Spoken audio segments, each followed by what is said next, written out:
Hey guys, welcome back to the Ultimate Festival Guide.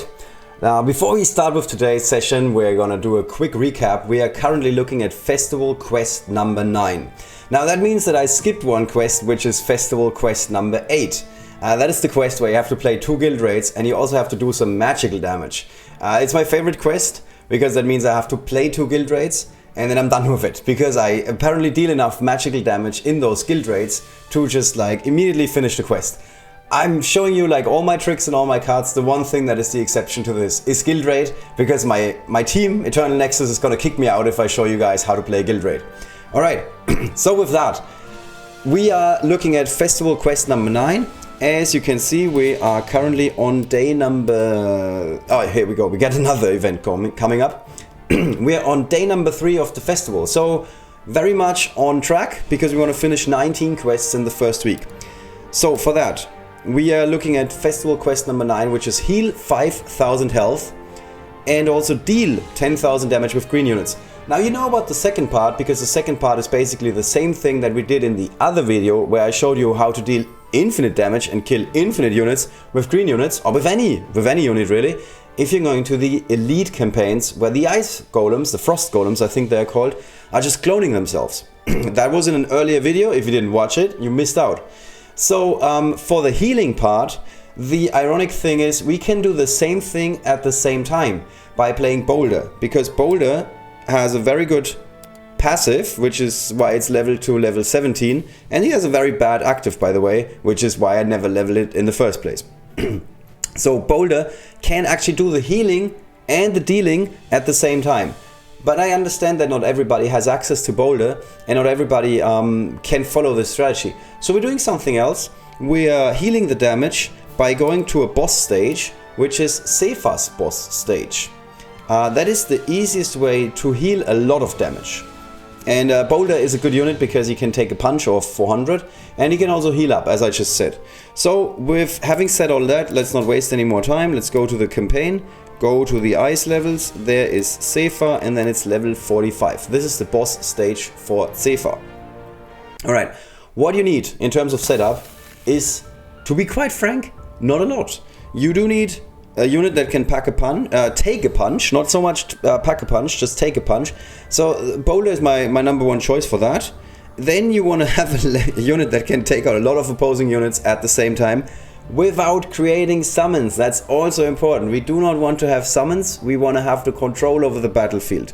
So for that, I think I'm going to play Tim, because he's really good at that.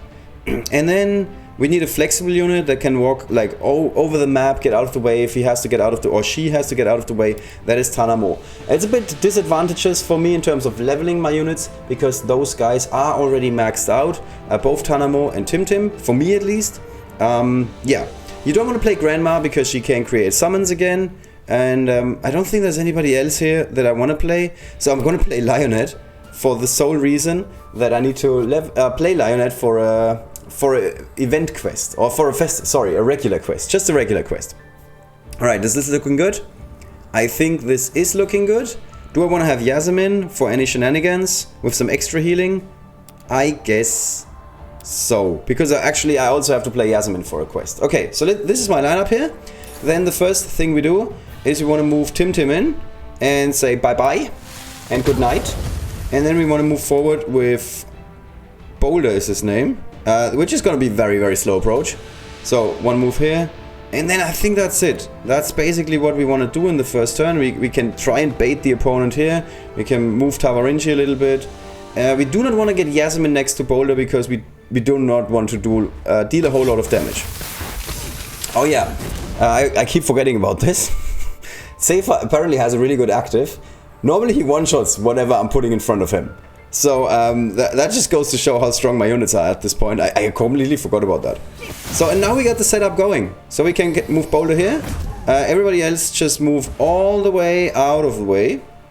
And that's it. So, +4. Come on, do some, and now we heal 30. And this just keeps going for the next 500 turns. If you keep track, you can do the counting. We have to do this 100 times. I'm not saying this is exciting. I'm not showing you the exciting parts of Rivengard. I'm only showing you how to cheat the system and how to beat these cool festival quests very, very quickly. So I'm very sorry if somebody is like, yeah, this is not what I signed up for, man. I wanted to see how... Well, actually, I think this is what you signed up for, because you wanted to know how to do these stages very quickly. And apparently, this is like the saddest fight in history. We can actually hit back. Because until Sefa goes down, with Boulder being such a strong unit, this is gonna take a while. If your Boulder is not strong enough, or if you don't have another unit that can pack a punch of 400 in this case, with Boulder there's another good option, which is his special, his active, the rock form. Because we don't need the passive of him, like we don't need him, jeez, like 0 physical armor. We don't need his passive to heal, because we're standing on a healing tile, in case you didn't know. So we can actually use the rock form and deal 4 damage. Yep, that's about right. And then we're taking even more damage apparently, which is not what I thought. I thought rock form means that we have a bit more armor. I guess not. I guess it just means we have more health. So when my Boulder was not level 17, he's right maxed out as a common right now, then rock form was my best friend, because he had so much health that Sefa couldn't beat him reliably with like 2 or 3 punches, and that meant that every once in a while he would block a hit, and that would then mean that Boulder would just heal up again, and I could like keep doing this. Other units that tend to be good in this situation, obviously every warrior. So if you have... Agna is not a good choice. Agna is not a good choice, because I know a lot of you guys have Agna. He's one of the epics that for some reason you tend to pull very early on. Agna is not a good choice, because Agna is inebriated. And that means every turn he does plus 10% damage, and he also receives plus 10% damage. If it was only the first part, he would be a really good unit. Oh, sorry for that, guys. I should just do not disturb myself. Yeah, and that means that Agna is not very good, because eventually Sefa is going to kill him. He's going to one-shot him, because Agna is just going to take more and more damage. So obviously I didn't do the maths, because I'm a lazy person. I'm just waiting for this fight to finish. And I hope somebody give me a thumbs up for the fact that I can talk for like 400 minutes without nothing really happening on the screen. This is important skill if you ever casted something. And I did do some live casting. Gonna do some more casting this Friday, by the way, for like a Twitch event or something. And I also have a live stream. Not this one. This is not a live stream. This is a recorded video. I know it doesn't look like it, but it's a recorded video. All right. If you want to skip this, I'm gonna put timestamps in the video description, so you all know when this very, very sad fight is over. Although I think we're closing in. I think we're closing in here. And also, I'm very sorry to my fingers for having to go through this. Like, the argument for auto-clickers in this game is very strong. The argument for auto-clickers in this game is extremely strong, if you're asking me. 18 damage per turn. You're putting up some numbers, my friend. Stop blocking, Boulder. More critting, less blocking. Ooh, wow. Okay, that's it. Good fight.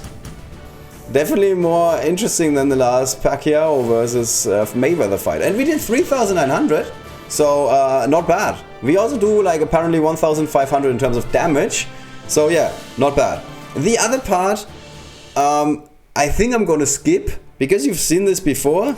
It's basically go to elite campaign, and then in the elite campaign you want to go to the ice levels. Like in theory we can play another one, we can play another ice level if we want to. But I'm a pretty big fan of, which one is it? 5. 5 is my favorite ice level to do the leveling up. Another good option is actually the gigs level, where you can farm the gigs shards, because there's a healing tile in the middle. It's just a bit more complicated to make it work in that level. Let me see if I can reliably do it in this level. So in this level there's one unit that you really want to play, and it's Tanamo, because Tanamo can play cleanup on the upper stages. Tanamo is just saying, yeah, you guys go night. And then you want to have Yasmin as always, because Yasmin is key to our strategy here. Where's Yasmin? Here we go. And then you want anybody really that can heal or take a punch or two, which is Boulder for us. So I think this is my team for this. Not sure if this is the best setup. I did this with Tavarinci once, that also worked out quite well. But I can't say this is the best way to do it. So, this is in case you didn't know, this is why Tanamo is good. And now we need to see where is the danger zone. And this is a really good place to move, because then only one frost golem, oh actually, okay, I can't count apparently. 2 frost golems can hit us. So now we can move back, then we can get on the elevated position, and that means that we can heal up again. And fortunately Yasmin can take a few punches. That didn't go according to plan. That really did not go according to plan. Now I don't have a green unit, now I can't deal damage with green. This guy on the front, the one where I'm just doing 141, he was the problem here. And I think, yeah, we're not dead, because we have Tanamo. Normally we would be dead right now, because we cannot like one-shot everybody without dying ourselves. But since we got Tanamo, I think we're doing fine. Yeah, okay. That didn't go according to plan. It's like the setup is a lot harder in this level.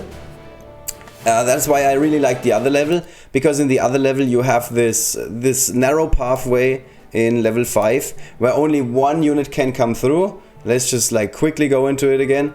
Here on the left side, this is really thanks to that bush here, this is really where you can make sure that there's a bit of a bottleneck, not everybody can hit you at the same time, and that gives you the extra amount of time that you need to set up this combo, like reliably. A lot more reliably than you can do this in the other level. So I'm trying this again. Let's see. You can fortunately kill someone. You can move next to Boulder. And this is also a good spot, because now only one unit can attack Boulder. And as you can see, Boulder can now start with the healing stuff. And since we do have a dedicated healer in our team, with Tavarinci, we are in a really good position here. This Frost Golem is not going to start cloning himself. Oh, now I need to be careful, because apparently there's a chance that... Can we take out this guy? Please? Good. Good crit hit. And we can kill a few of those Frost Golems. Clean out the other side. And yeah, you can see here. This is a really good use case of why I really like this level, to be honest. Because you're like... You can really control how the level is going to go. So we do some healing with Boulder on the left side. We can clean up on the right side. So yeah, this is basically it. We can also start damaging the other Frost Golems. And then I think he's hopefully going to clone himself before he dies. Yeah, that would kill him. That would kill him. Okay, let's move up. Let's move out. Let's move in. And this is why Yasmin is so good, because Yasmin is weak. And we need to do this once or twice. And now we need to get a little bit lucky, but although I do think that there's a high chance that the golem is gonna start cloning. Yeah, okay. And now we can get out, can get in, and you know the drill. After this point, you know the drill. So this is our setup. If we want to heal some more, we can just take a hit every once in a while. Like, we don't have to kill everything outright. We don't have to be like murderers. And I think we just wait a few turns. Yeah, so we can get the healing done this way. And then if we want to get the dealing done, we just move in with Yasmin. Hit with Yasmin. For some reason, Yasmin's only critting today. It's a good day for Yasmin. And then we can move out again, move in again, and so on. Yeah, you can see where this is going. So this is where I'm gonna cut this part of the video, because I don't want to have you guys suffer through yet another Ollie does infinite turns part of the video. So I hope this helped to deal with this festival quest number 9. In the next video, we're going to be tackling festival quest number 10. Don't go anywhere, please come right back.